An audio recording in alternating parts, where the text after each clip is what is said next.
Jane Goodall, for the good of all. Oh, well hello there, little fellow. I don't think we've met before. My name is Jane Goodall, and I knew your mother, and your grandmother as well. What a pity that I wasn't here for your birth.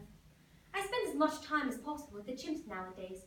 These precious moments serve to recharge my batteries and give me strength for all the other things I have to do. As I meet you, all I can think back to is my mother telling me that if you really want something and you work hard enough, take advantage of opportunities and never give up, that you will find a way. I have found my way. Let me tell you a story. As a child, I dreamed of Africa, and in 1960, 55 years ago now, under the supervision of the world-renowned anthropologist Louis S.B. Leakey, I first arrived here in Goodall with my mother as my chaperone, because it was seen as improper in those days to let a young girl explore the African forests alone. You see, Louis Leakey wanted to observe chimpanzees for evolutionary purposes. However, he was unsuccessful in observing them. He thought that I had the proper disposition for hours of quiet observation, though my appointment was met with much controversy, because I was a young girl with nothing but a high school diploma. I had no scientific degrees. Nevertheless, my first years here in Goodall were spent from a reasonable distance. Every day at the same time, I would appear in the same spot at the top of the hill and sit with nothing but my binoculars and my notebook and just observe from afar. If I got too close, you'd all flee, and being chimpanzees are not conducive to research. You were terrified of this peculiar white ape who had suddenly appeared in your midst. One day, after a day out in the forest, I went back to my camp, and my cook informed me that a large male chimpanzee had appeared and snatched some bananas off the table. So the next day, I waited to see who it could have been, and as I thought, it was David Greybeard. I shall never forget the first time David Greybeard dared to take a banana from my hand. A fully grown wild male chimpanzee who had grown up fearing humans trusted me enough to take food from my hand, and I vowed never to break this trust. He was my first friend. It was through David Greybeard that I could really open the door into the magical world of the wild chimpanzee. Through him, I could really explore this world, and I encountered so much.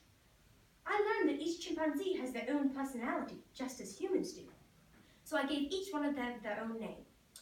And when I first arrived here in Goodall, I thought that chimpanzees were nicer than humans, but time has revealed they are not, and they can be just as awful. It was previously thought that chimpanzees were vegetarians, but they are not. They are carnivorous and they hunt. And chimpanzees vocalize to communicate. For example, if there was something in my pocket that you wanted, you could put your hand up to me and say, "Ooh, ooh, ooh, ooh, ooh," begging me for whatever goodie I might have. And chimpanzees, like humans, form complex family structures where a mother stays with her infant until he's almost 7 years old.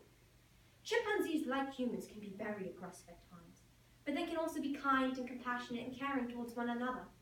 I learned skills from chimpanzees that I used in raising my own son. Chimpanzees are more like humans than any other living being, not only in their physiology, but in their social behavior and their emotion and their cognition. The line between humans and the rest of the animal kingdom, once thought to be so sharp, has become blurred. Chimpanzees bridge the gap between us and them. There's a great deal in chimpanzee relationships to remind us of our own, far more perhaps than any of us would care to admit. I have found chimpanzees doing things that in our arrogance were thought to be just human. You see, humans have always been labelled man the toolmaker, yet I've observed chimpanzees taking blades of grass and fishing into anthills for a snack. I've watched them fish in this manner for 2 hours at a time, daintily picking morsels out and munching them with delight. If they don't have luck with one haul, they move on to the next and try again. They're very determined like that.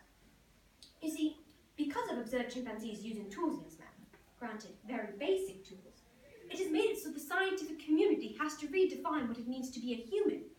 National Geographic thought that this discovery should be exchanged with the entire world, and so in 1965, my documentaries aired in America, making Miss Jane Goodall and her chimps a household name. Though proper scientists criticise my work, because to a proper scientist, I should have been more subjective and given each chimpanzee a number instead of a name, because names imply humanity. And also I was a young woman, so that automatically discredits me. So, I became the first person to be admitted into the doctoral program at Cambridge University without having a previously bachelor's degree. This was my first time away from Goodall because I never wanted to leave my chimps. The second time away was in 1986 when I attended a conference where I was shocked to learn that chimpanzees were disappearing across Africa. They were scattered in isolated groups that would soon become extinct due to inbreeding. And dealers were paying hunters to shoot mothers and steal their infants for the live animal trade. And habitat destruction was also contributing to the loss of chimpanzees. And I even learned of the suffering of captive chimpanzees in countless bad zoos, the entertainment industry, and animal research laboratories. For every one chimpanzee seen in a circus, another 8 have died. So I thought to myself, Jane, how can you remain at peace here in Gombe with the chimps, knowing of the suffering of others?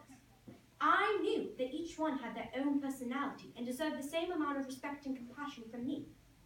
So I decided to take what I had gained from the chimpanzee, and now it was time for me to do something about it. So I became an activist.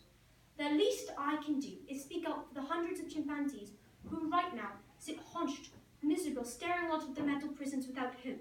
They cannot speak for themselves. It was hard for me to leave the paradise of Gombe, but I knew I had important work to do. I made a promise ever since that conference in 1986 to exchange with the world the information that the chimpanzees so willingly exchanged with me through letting me explore their world. So I have not stayed in one place longer than 3 weeks at a time. I travel around giving lectures and writing books because I want everyone to know my message of conservation and preservation.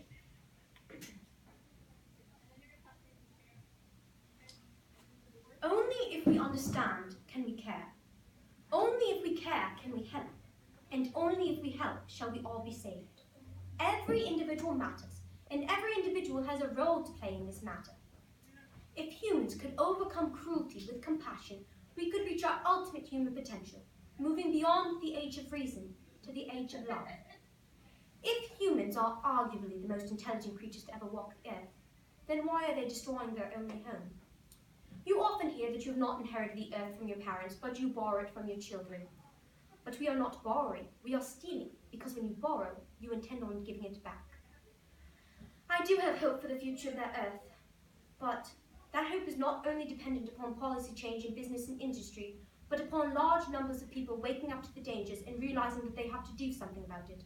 And my mission is giving young people hope, because if young people lose hope, then we really haven't got any hope at all. Young people want to right the wrongs of the world, for there's so much left to fight for. Our efforts to involve local citizens into practicing sustainable agriculture is some of the most important work that can be done, and that is why we started Take Care. This organisation is vital for the survival of Gombe chimps. Roots and Shoots, founded in 1991, alongside the Jane Goodall Institution, also work for the preservation of the earth. Education is key in this manner. Only if we exchange with the world the message of conservation and preservation will a difference be made. The earth is amazingly resilient. Given the chance, poisoned rivers can flow again, and deforested land can be left or coaxed to bloom once more. So you see, little friend, I entered this unexplored land of Gombe over 55 years ago, and I encountered the chimpanzee and their complex sociology, and have exchanged with the world my message of conservation and preservation. And I do this for the good of all. Thank you. Thank you.